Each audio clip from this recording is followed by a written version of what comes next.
And for our second game dito sa Above Ground Basketball League 40 Above Division Season 3, here we are with our player of the game since panalo ang team nila, Titos of Manila.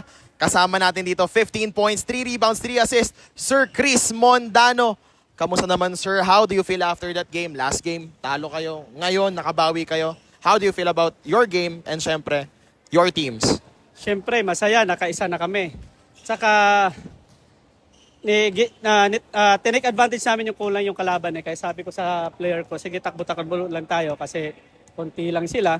Ayun, naging, at sinuwerte din tayo sa tres natin kaya nakapundo tayo.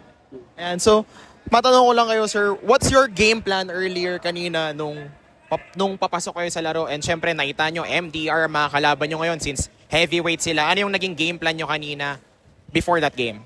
Wala, tiwala lang sa kakampi at saka yun, takbuhan lang talaga. Takbuhan lang kasi medyo may edad na tayo. Kaya pa naman natin sa edad ng takbo lang, running. Tapos pag open, tira mo. Kaya yun, swinerte naman tayo. Yan lang. Sir, congratulations. Baka meron kayong gusto yung shoutout, family, fans, or friends. Okay, unang-una sa lahat, sa asawa ko, sa pamilya ko, sa mga anak ko, at sa team Titos of Manila, yung mga bossing natin na walang sawang sumusuporta.